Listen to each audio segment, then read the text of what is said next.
साथ जुड़ चुके हैं गजेंद्र फोगाट जी। बहुत बहुत स्वागत सर आपका। नमस्कार नंदिनी और हरियाणा न्यूज के सभी दर्शकों को बहुत बहुत प्रणाम और बहुत बहुत बधाई ओलंपिक में लठ गाड़ने की। सर आज आपसे बात करके हमें भी बहुत खुशी हो रही है क्योंकि आप देश के गौरव का इस्तकबाल करने जा रहे हैं। सबसे ज्यादा खुशी इसलिए मुझे हो रही है क्योंकि माननीय मुख्यमंत्री महोदय ने मुझे एक ड्यूटी लगाई थी कि ओलंपिक में पदक लेने के बाद तो दुनिया भर के लोगों की बधाइयों का तांता लग जाता है, दुनिया उन्हें गिफ्ट देती है, दुनिया उन्हें बहुत सपोर्ट करने आ जाती है, घर भर देते हैं लोग इनामों से। लेकिन ओलंपिक शुरू होने से पहले उनका इस्तकबाल कौन करता है, उनके माँ बाप के पास जाके उनकी कुशलक्षेम कौन पूछता है, ये कभी होता नहीं है। तो मुझे भेजा गया और मैं सभी के माता पिता से, भाई बहनों से मिलके आया, उनसे पूछ के आया कि कैसा महसूस करते हो। ये कह के आया कि आपकी दिक्कतों की जिम्मेवारी सरकार की है, आपको सिर्फ मेडल लेके आना है, सिर्फ आपके ऊपर जिम्मेवारी सिर्फ मेडल की है, हमारे ऊपर जिम्मेवारी आप सबकी है। उनके माँ बाप से बात हुई, परेशानियां साझा की गई और उनका सॉल्यूशन करने का भी पूरा प्रयास किया। कैसा था ये सफर? आज देश के नाम इतने सारे मेडल्स, जिसमें हरियाणा के तमाम खिलाड़ियों का बहुत योगदान, कई खिलाड़ी जो मेडल नहीं भी ला पाए उनका भी दिल से स्वागत क्योंकि बहुत मेहनत उन खिलाड़ियों ने की। कैसा सफर आपका था गजेंद्र जी, जब इन खिलाड़ियों से आप मिले? इसके पहले जब तैयारियां ये कर रहे थे, सरकारी मदद आपके जरिए इन तक पहुंची, तो इनकी कहानी आप साझा करना चाहेंगे, कैसे संघर्ष करके आगे बढ़े? जब मैं इनके घर, उससे पहले माननीय मुख्यमंत्री जी ने 5-5 लाख रुपए इनके खाते में डाल दिए थे उनकी प्रिपरेशन के लिए। भैया तुम तैयारी करो, तुम्हें किसी एक्स्ट्रा कोच की जरूरत हो, किसी फिजियोथेरेपिस्ट, कोई एक्स्ट्रा फिजियोथेरेपिस्ट आपको चाहिए, आपको अपनी कोई किट चाहिए, आपको अपनी कोई प्रॉप्स चाहिए, उसके लिए आपको 5 लाख रुपए एडवांस में दे रहे हैं। और जैसे ही टोक्यो खेल के आओगे तो 10 लाख रुपए और आपको दिए जाएंगे, ऐसा वायदा सीएम साहब ने पहले ही किया। जैसे मैं घर पहुंचा तो मैंने पूछा 5 लाख मिल गए?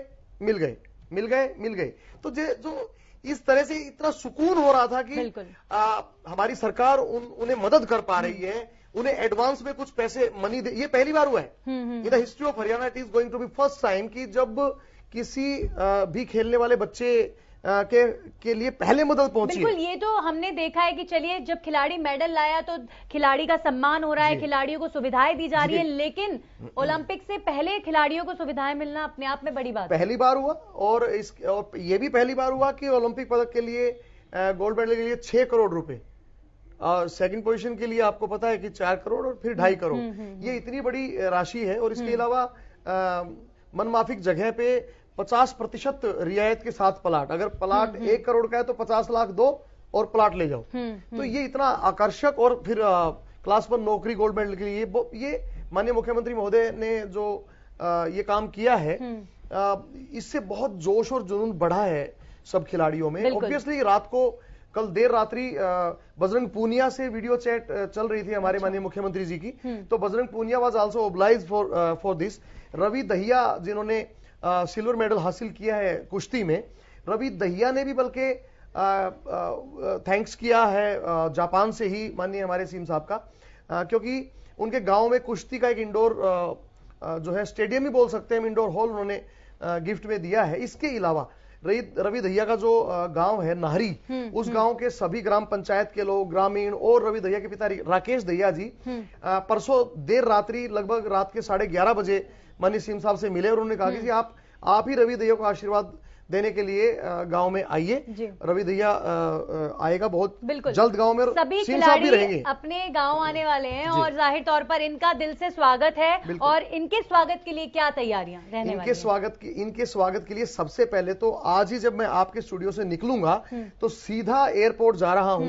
वहां पे हमारे हरियाणा के खेल मंत्री संदीप सिंह जी, जो खुद एक इंटरनेशनल खिलाड़ी हैं, हॉकी के फ्लिकर सिंह के नाम से बहुत मशहूर हैं, और इसके अलावा मैं उनके साथ रहूंगा।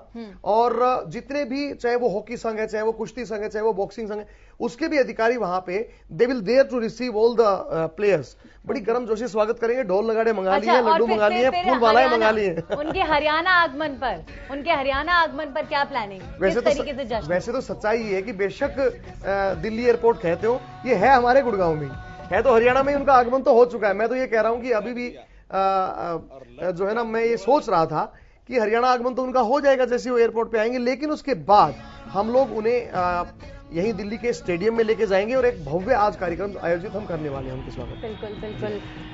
चलिए, ये रही खिलाड़ियों के सम्मान की बात, लेकिन अब इन खिलाड़ियों को लेकर या प्रदेश के और भी जो भावी खिलाड़ी हैं उन्हें लेकर अब क्या प्लानिंग है, किस तरीके से जो है इन खिलाड़ियों को आगे बढ़ाने के लिए सरकार काम करने वाली है? बहुत सारी योजनाएं चल रही हैं। खेलो इंडिया इस बार हरियाणा में होने जा रहा है। पूरे देश भर के 8,000 से ज्यादा खिलाड़ी हरियाणा में आएंगे और सर्दियों में आप देखना कि मीठी मीठी ठंड होगी और वो खिलाड़ी अपना जोर दिखा रहे होंगे।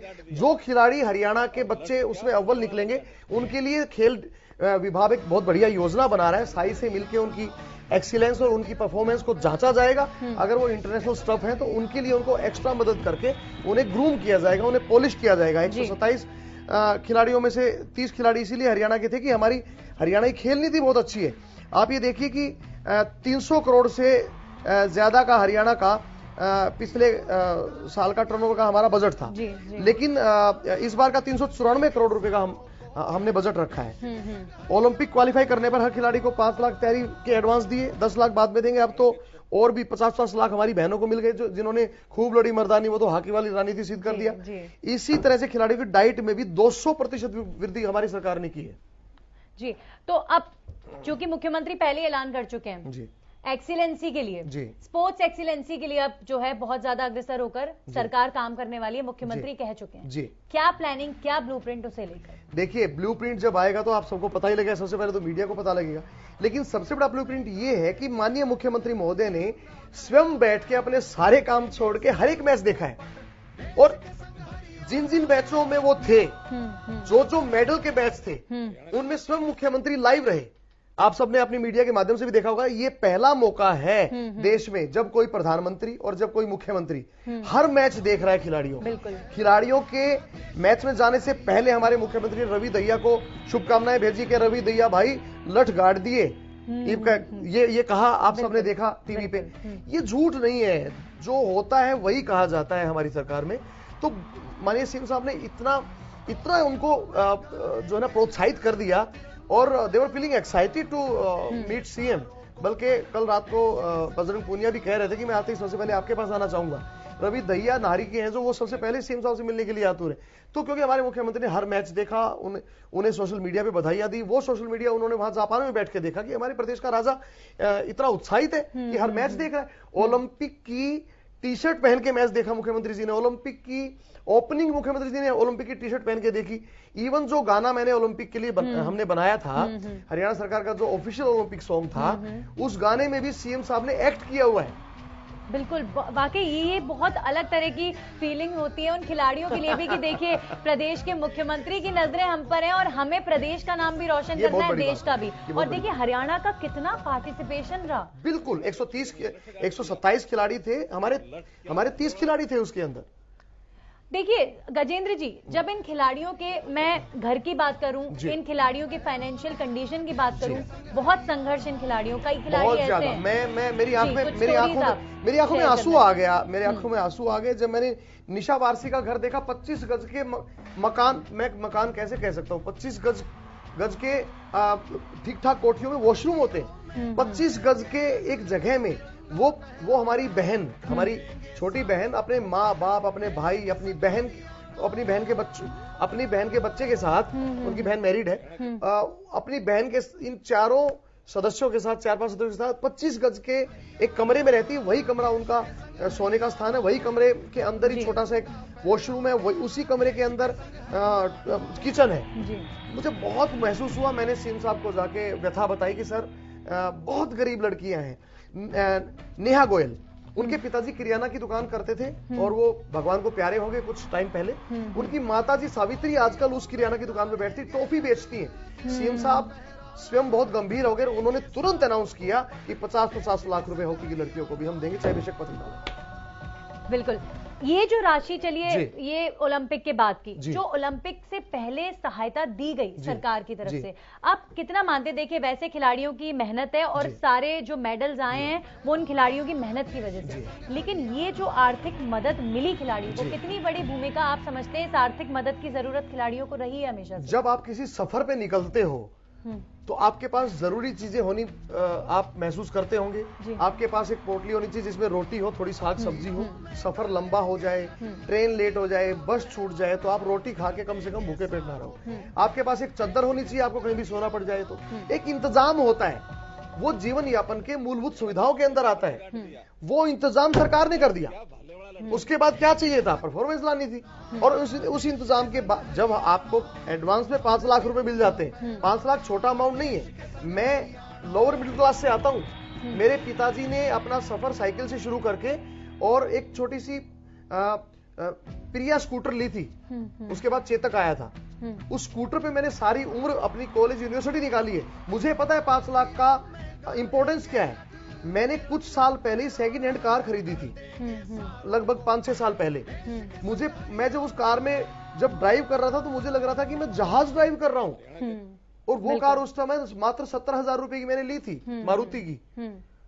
और अगर 5 लाख रुपए, जिससे अगर आपको कार खरीदनी है तो आप कार भी खरीद सकते हैं, अगर आपको बाइक चाहिए तो आप बाइक भी खरीद सकते हैं, आप किट भी खरीद सकते हैं, आपका डाइट प्लान पूरे 1 साल का डाइट प्लान आप 5 साल में बना सकते हैं। बिल्कुल। मैं खुद राष्ट्रीय स्तर का, मैं माफी चाहूंगा मैंने आपकी बात काट दी, बट मैं राष्ट्रीय स्तर का खिलाड़ी रहा हूं। बास्केटबॉल का मैं ऑल इंडिया का ब्रोंज मेडलिस्ट हूं। तो मेरे पापा ने मेरा जूस बंधवा रखा था। मुझे आज तक याद है कि पापा जब जूस की दुकान पे जाते थे तो मात्र, क्योंकि उस टाइम में 5 रुपए का जूस का गिलास होता था, 150 रुपए हर महीने का जूस था, मात्र 50 या 60 रुपए ही दुकानदार मेरे पापा से लेता था। पापा कहते करता क्या है ये लड़का। मैं जूस नहीं पीता था अपने पापा के पैसे बचवाने के लिए। मैं 2 मौसमी ले लेता था, 4 मौसमी का 1 गिलास जूस निकलता था। मैं 2 मौसमी लेता, उनको चबाता चबाता घर पे आ जाता था खेलने के बाद, ताकि मेरे पिता का पैसा ना लगे। आज जूस की कोई दिक्कत नहीं है, आज डाइट की कोई दिक्कत नहीं है। बिल्कुल, बहुत बहुत महत्वपूर्ण योगदान दिया इस राशि ने, ये तो जरूर हम कहेंगे। लेकिन जो गाना इन खिलाड़ियों के लिए बना, जिसने बहुत मोटिवेशन पूरे देश को दी, उत्साह से सराबोर पूरा देश, उस गाने में ही कह दिया था, उस गाने की थीम थी लट गाड़ देंगे, और वैसा ही खिलाड़ियों ने कर दिखाया है। बेसिकली जो लट गाड़ने वाला जो कैची वर्ड था ना, वो सीएम साहब का दिया हुआ था। अच्छा। मनोहर लाल जी ने कहा कि भाई हरियाणा के, मैं हरियाणा का, तुम हरियाणा के। मैंने कहा सर गाना बना रहे हैं तो उसका एक कैची एक कोई वर्ड आपके अगर कुछ संज्ञान में है, तो उन्होंने कहा कि ऐसा है, भाई मैं तो कोई गाना लिखने वाला हूं नहीं, लेकिन लट गाड़ दो। मैं कहा जी ये तो हो गया काम। अच्छा। तो उसमें आया फिर कि मंच के बीचों बीच चढ़ेंगे अपने 30 के साथ खड़े हैं करोड़ 130, टोक्यो में गाड़ेंगे लठ तिरंगा फहराना, कर देंगे सारों को पट देश के संग हरियाणा, देश के संग हरियाणा, देश के संग हरियाणा, हमने तिरंगा फहराना देश के संग हरियाणा। और तिरंगा भी फहरा, लठ भी गड़ा। लठ के आगे जो आपने देखा होगा परसों सीएम साहब ने जब हमारे नीरज चोपड़ा ने भाले में स्वर्ण पदक लिया, कैसा वो पल था? मुख्यमंत्री भी देख रहे थे उस मैच को। कैसा क्या नजारा था? मतलब मुख्यमंत्री का पहला रिएक्शन, सीएम साहब क्या पहला रिएक्शन था, उन्होंने मेज पे बहुत तेजी से मुक्का मारा और बोले कि गाड़ दिया। तो मतलब क्योंकि लठ गाड़ने की बात हुई थी और उन्होंने जो है ना लठ के आगे भाला लगा के और गाड़ ही दिया। इतना कमाल का क्षण था वो। और पूरा हरियाणा उस समय, देखिए ये भी एक रिकॉर्ड है कि पूरे देश में अगर ओलंपिक में, एथलेटिक्स में या किसी भी प्रतिस्पर्धा में अगर मेडल आया है सिंगल इवेंट में, तो अभिनव बिंद्रा के बाद नीरज चोपड़ा का है। हरियाणा का पहला है हरियाणा के इतिहास में। तो ये बहुत बड़ी बात। और एथलेटिक्स के इतिहास में 121 साल के ओलंपिक के इतिहास में भारत का पहला एथलेटिक मेडल हरियाणा ने लिया है। इससे बड़ी गर्व की बात क्या हो सकती है? आपके न्यूज चैनल का नाम भी हरियाणा न्यूज है। चलिए, और बिल्कुल हम खुद भी बहुत गौरवान्वित महसूस करते हैं कि हरियाणा के इतने सारे खिलाड़ियों ने, वैसे देश के हर एक खिलाड़ी ने बड़ा योगदान दिया और हर एक खिलाड़ी के साथ पूरा देश है। आज का पल देखिए बहुत महत्वपूर्ण है और जाहिर तौर पर आपके जोश को देखकर हम अंदाजा लगा पा रहे हैं। मुख्यमंत्री के मैसेंजर लग रहे हैं आज आप। मुख्यमंत्री का मैसेज आज खिलाड़ियों तक पहुंचाएंगे, क्या कहा है मुख्यमंत्री? मैंने पहले भी सीएम साहब के मैसेज रिटर्न में जो लेटर हेड है उसमें उनका मैसेज ही टाइप होता था कि आपके परिवार की जो है ना हम जो है संभाल करेंगे, आप चिंता ना करना जी, आप बस अपनी परफॉर्मेंस पे ध्यान रखना। मुख्यमंत्री जी की बातचीत इन परिवारों से लगातार हुई जिनके बच्चे यहाँ देश का गौरव बढ़ाने के लिए गए, तो उनके परिवार से जब सीएम मिले तो जाहिर तौर पर परिवार ने भी अपनी स्थितियां साझा की, मुख्यमंत्री का साथ भी उन्हें मिला। किस तरीके का ये कॉन्वर्सेशन, ये चर्चा हुआ? मैं आपको बताता हूँ, रवि दहिया के पिता जो है ना एक पत्र लेके आए और उन्होंने कहा कि जी हमारे गाँव में पानी की निकासी की जो है ना बड़ी समस्या है। ये रात के लगभग 11:30 पौने 12 का समय था जब मुख्यमंत्री जी ने फोन उठाया और डिप्टी कमिश्नर सोनीपत को उन्होंने आदेश दिए कि अभी तो रात बहुत है, आप सुबह निकलते ही सबसे पहले रवि दिया के गांव जाएंगे और वहां की मोटर लगा के पानी की निकासी का प्रबंध करेंगे। और माननीय डीएम साहब मुझे लगता है कि अगले दिन पहुंचे भी, क्योंकि मेरे पास ऐसा मैसेज आया था। तो ये छोटी बात नहीं है कि मुख्यमंत्री जी बस सुनने की देर है, करने की देर नहीं है। तुरंत सुन के उनकी प्रॉब्लम सोल्व कर। मैं जब सीएम साहब के आदेश पर गया था ओलंपियंस के घर पे, तो एक राहुल रोहिला करके बहादुरगढ़ के पैदल चाल के हमारे एथलीट थे जो ओलंपिक में पार्टिसिपेट करना था। तो उन्होंने मैंने कहा कि अभी कोई समस्या हो तो बताइए। उन्होंने कहा जी लाइट नहीं आती है, लाइट के कट्स बहुत लगते हैं, क्योंकि गर्मियों में कट्स की समस्या होती भी है। तो ये समस्या केवल हमारे एक जिले या प्रदेश या जगह की नहीं है, ये पूरे देश की समस्या। लाइट के कट्स ज्यादा हो जाते हैं, एसी का यूज बढ़ जाता है और बहुत सारी समस्या। बिल्कुल। सो मैंने चंडीगढ़ में माननीय मुख्यमंत्री जी को इस बात के लिए जिक्र किया और तुरंत आदेश हुआ। और तुरंत आदेश होने के बाद जब मैंने राहुल को अगले दिन फोन किया, उन्होंने कहा जी लाइट आने लगी। तो ऐसी बहुत सारी समस्याएं थी। कुछ बच्चों की फंड्स को लेकर समस्याएं थी, तो डायरेक्टर स्पोर्ट्स के साथ पंकज नैन जी के साथ हमने बात कराई सीधी। उनके पेरेंट्स के साथ डायरेक्टर स्पोर्ट्स की सीधी बात में कराता था कि जो भी आपकी खेल से संबंधित समस्या हो आप इन्हें बताइए, प्रशासन से संबंधित समस्या हो मुझे बताइए। ये जिन्होंने लठ गाड़ा है, जिन खिलाड़ियों ने जी देश के नाम जी, अब इन खिलाड़ियों की ऑलरेडी तमाम खिलाड़ियों के तमाम बच्चों के रोल मॉडल बन चुके हैं। जी बिल्कुल। इनका चेहरा कैसे इस्तेमाल करके हरियाणा के और तमाम युवाओं को प्रेरित किया जाएगा? देखिए, माननीय मुख्यमंत्री जी ने हमें बिल्कुल साफ तौर पे कह रखा है कि इस्तेमाल तो किसी चीज का करना ही नहीं है, लेकिन हाँ सदुपयोग इन्हें करेंगे। जब कोई भी इवेंट होगा इनको हम आमंत्रित करेंगे। इवन हमने 13 तारीख को माननीय मुख्यमंत्री जी ने 13 तारीख को इन सभी बच्चों को बुलाया है।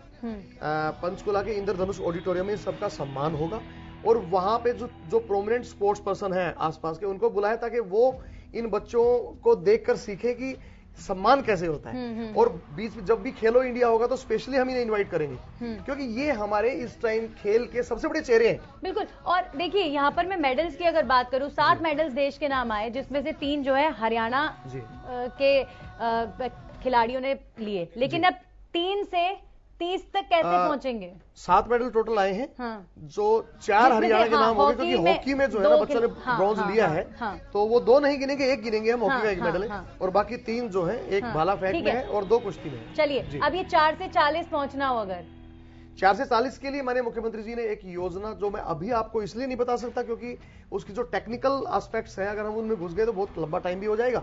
बट मुख्यमंत्री जी बहुत गंभीरता से M24 पे काम कर रहे हैं, मिशन 24।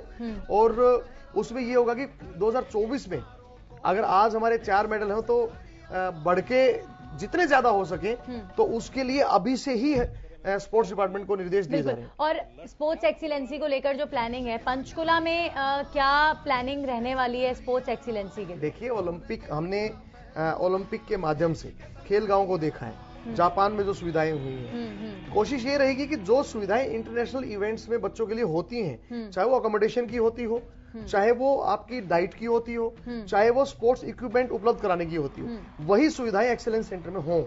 जी, तो कुल मिलाकर जो फोकस रहने वाला है, जिन खिलाड़ियों को जरूरत है जरूरतों की, उनकी जरूरतों को सरकार पूरा करेगी और पीछे एकदम बैकबोन, मतलब उन खिलाड़ियों के माता पिता, उनके गार्जियन बनकर अब कहीं ना कहीं जो है मुख्यमंत्री नजर आने वाले हैं। हरियाणा के इतिहास में या भारत के इतिहास में मनोहर लाल पहले मुख्यमंत्री हैं जिन्होंने अपने प्रतिनिधि के तौर पे किसी खिलाड़ी को ही सबके घर भेजा है। मैं माननीय मुख्यमंत्री जी के प्रतिनिधि के तौर पे गया उनके आदेश पर। और क्या संदेश मुख्यमंत्री का होता था जब इन खिलाड़ियों के पेरेंट्स से, इनकी फैमिली से आप मिलते थे? वो ये कहते थे कि आप अपनी समस्याएं जो है हमें बताइए, आपकी समस्याएं हम हल करेंगे। आपके बच्चे का फोन आता है उसके नेशनल इंटरनेशनल कैंप में, ओलंपिक कैंप से, तो ये मत बताना कि आज दूध नहीं आया या दूध वाला नहीं आया। आप ये हमें बताओ कि आपको समस्या क्या हो रही है। वो समस्या हम आपकी, घर की कुछ छोटी मोटी समस्याएं होती हैं, गली में पानी भर रहा है, सीवर चौक हो रहा है, पेयजल की कोई छोटी मोटी समस्या है, तो जिला प्रशासन से मिलकर हमने उसको सोल्व करा दिया। और भी समस्या, मैं तो आगे भी कहूंगा कि अगर स्पोर्ट्समैन की समस्याएं हैं तो आप मेरे पर्सनल ट्विटर पेज पे आप उन समस्याओं को डाल सकते हैं। हम पूरा प्रयास करेंगे। अगर आप हमारे प्रदेश के काम पे लगे हुए हैं, चाहे वो खिलाड़ी हैं या वो अन्य बच्चे हैं जो हरियाणा प्रदेश का नाम 7 समंदर पार देश की सीमाओं से निकल के बढ़ाते हैं, उनके परिवारों को कोई भी समस्या है तो हमें बताइए, हम आपके लिए यहाँ पे खड़े हैं।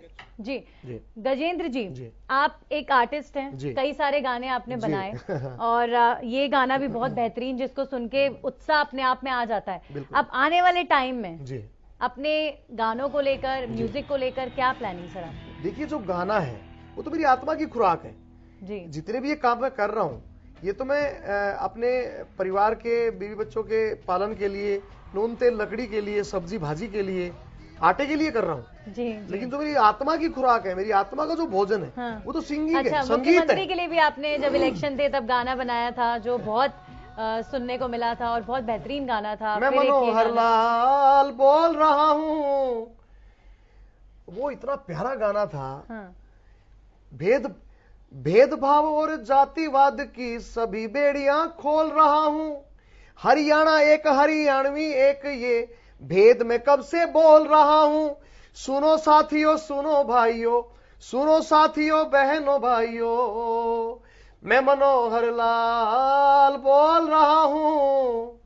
इतना प्यारा, ये इतना वायरल हुआ ये सॉन्ग, लोगों ने अपनी कॉलर ट्यून्स लगवाई। और हरियाणा के इतिहास में मुझे लगता है शायद ये पहला कोई पॉलिटिकल सॉन्ग था या किसी पॉलिटिकल डिग्निटरी के लिए गाया हुआ पहला गाना था, जिसे लोगों ने एक कमर्शियल सॉन्ग के रूप में जो है ना अपने मोबाइल में आगे और ऐसे गाने बनने वाले हैं। मेरा सौभाग्य रहेगा कि मेरे इस कंठ से अगर कोई भी ऐसा, कोई ऐसी स्वर धारा निकले जो सबके लिए मान्य हो, सबके लिए स्वागत योग्य हो। और क्योंकि अभी हमारे एक गाना बहू काले की जो हमारा सॉन्ग था, उसने भी 650 मिलियन के आसपास यूट्यूब पे, एक ही चैनल पे, और अगर सारे ओटीटी प्लेटफॉर्म सोशल मीडिया देखें तो 125 करोड़ से ज्यादा लोगों ने उसको देख लिया है अभी तक। वो भी अपने आप में एक रिकॉर्ड, हरियाणा का सबसे बड़ा हिट वो गाना रहा है। तो दर्शकों का भी बहुत धन्यवाद करता हूं कि वो जो मेरा अपना अलग फील्ड है उसमें भी आप मुझे बार बार आशीर्वाद देते रहते हैं।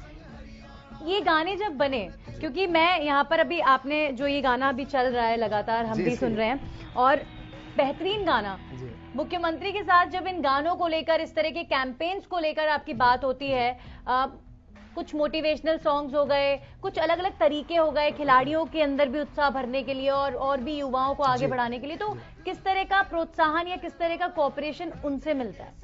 वो हमें टिप्स देते हैं, वो हमें क्रिएटिव जो कंटेंट होता है उसके लिए कई बार उनके मुखारबिंद से एक चीज ऐसी निकल जाती है कि उससे गाना बन जाता है पूरा। जी बिल्कुल, जैसा आपने बताया था। अभी मैं आपको एक खुलासा कर रहा हूं, मैं I am so much excited to express my feeling in your studio कि अन्नपूर्णा योजना आई है, उस पे भी हम एक गीत बना रहे हैं। तो उसमें भी हमने सीएम सर से जब डिस्कस किया तो उन्होंने कहा कि भाई गरीब अमीर को एक ही ताकड़ी तोलना है, तो उससे गाना बन गया।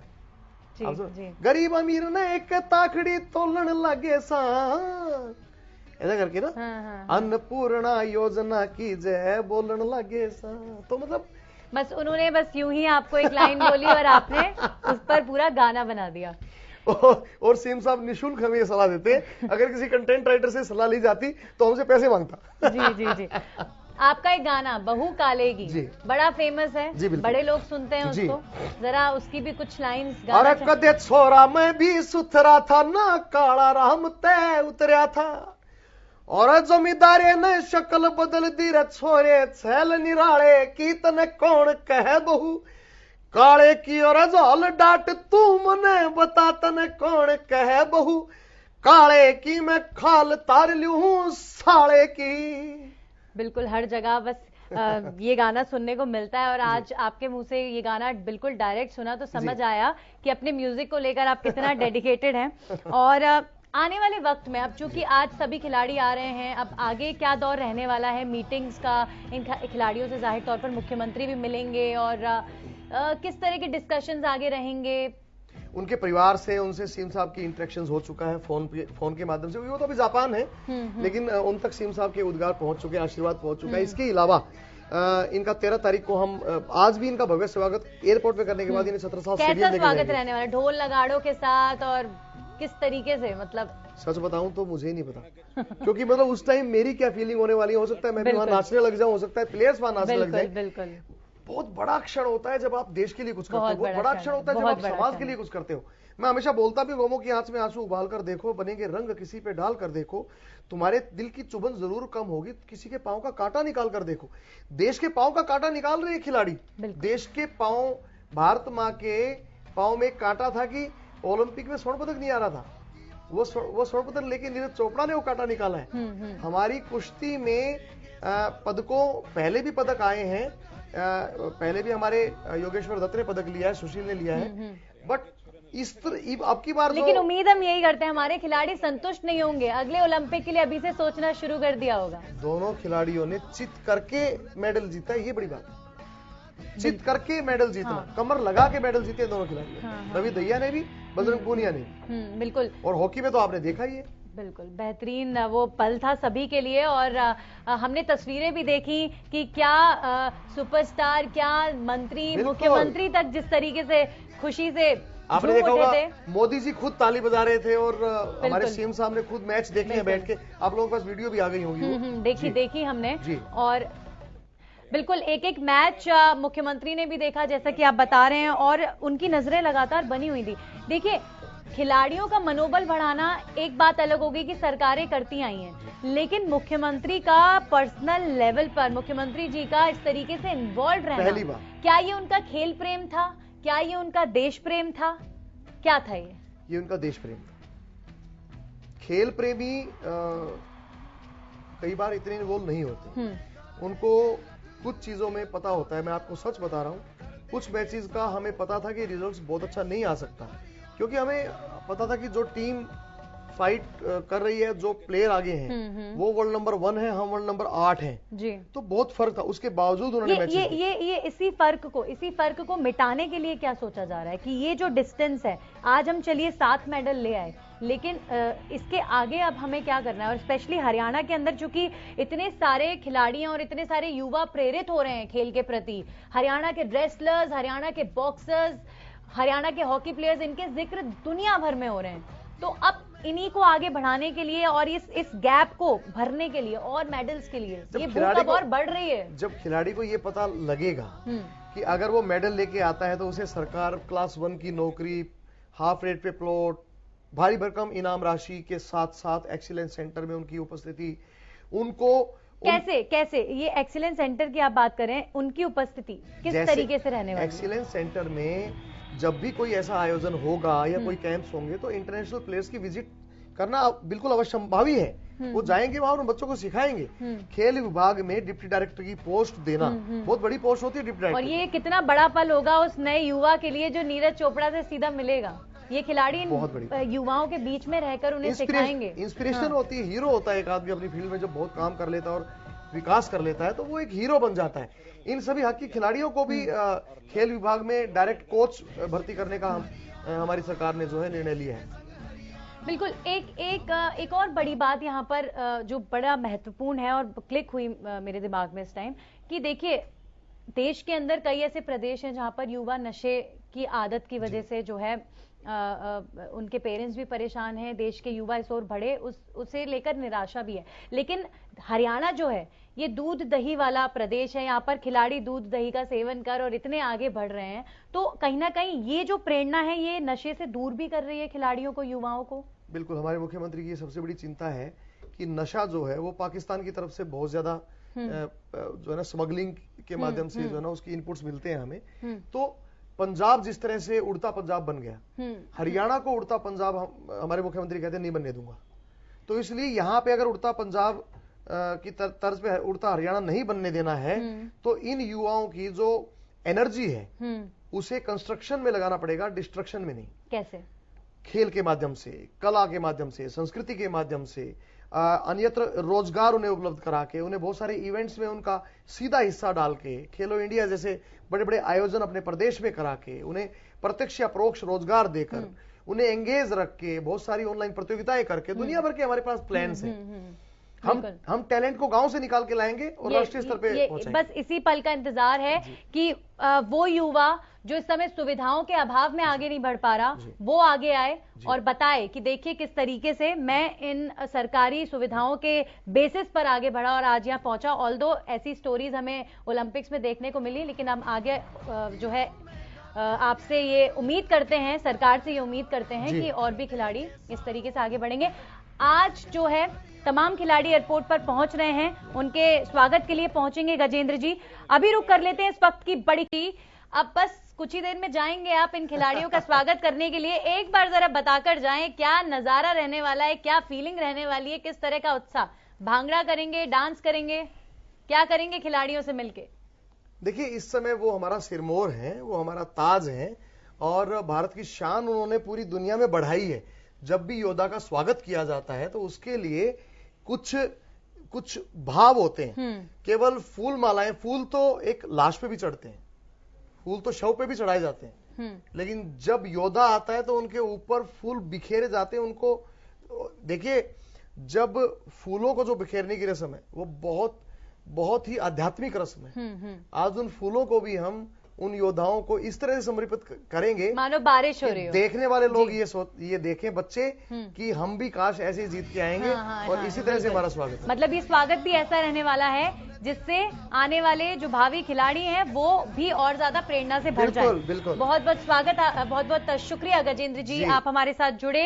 और गजेंद्र जी जो हैं वो अब से कुछ ही देर में जाएंगे। उन खिलाड़ियों का इंतजार हो रहा है, हम भी उन खिलाड़ियों का इंतजार कर रहे हैं जिन्होंने देश का गौरव बढ़ाया है दूर कहीं, और वहां उनके गौरव की गाथाएं यहां तक वहां की सुनाई दे रही हैं। सभी का स्वागत। इसी के साथ ही खास पेशकश